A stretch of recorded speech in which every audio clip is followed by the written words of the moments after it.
ایک دور دراز گاؤں میں اکرم نام کا ایک غریب اور سیدھا سادہ کسان رہتا تھا۔ وہ دن رات کھیتوں میں محنت کرتا تھا اور نہ شکوہ کرتا تھا۔ اسے یقین تھا کہ محنت اور ایمانداری کا پھل ضرور ملتا ہے۔ ایک دن اکرم شہر سے کچھ ضروری سامان لے کر واپس آ رہا تھا۔ راستہ سنسان اور گرد آلود تھا۔ سخت گرمی اور تھکن کی وجہ سے وہ ایک گھنے درخت کے نیچے دم لینے کے لیے رکا۔ جو نہیں وہ زمین پر بیٹھا۔ اس کی نظر ایک چمکدار چیز پر پڑی جو مٹی میں دبی ہوئی تھی۔ اس نے جھک کر اسے نکالا تو وہ ایک چھوٹا سا چمڑے کا تھیلا تھا جس میں باری باری بندھے ہوئے چاندنی اور سونے کے سکے بھرے تھے۔ اکرم کی آنکھیں حیرت سے پھیل گئیں۔ اتنا مال تو اس نے کبھی خواب میں بھی نہیں دیکھا تھا۔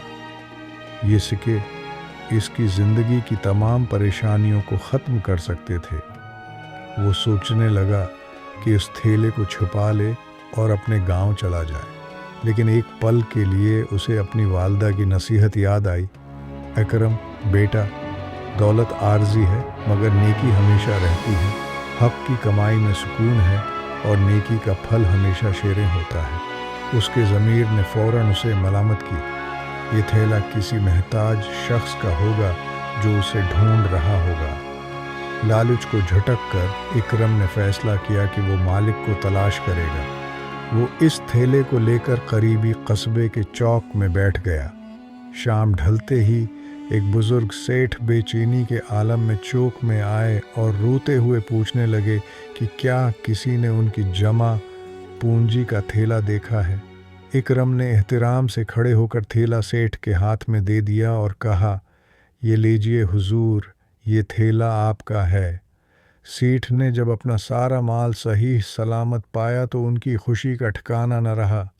وہ اکرم کی ایمانداری سے اتنا متاثر ہوئے کہ انہوں نے تھیلے میں سے سونے کے 100 سکے نکال کر اکرم کو انعام میں دیے اور کہا، تم نے اپنے ضمیر کو نہیں بیچا، تمہاری ایمانداری اس سونے سے زیادہ قیمتی ہے۔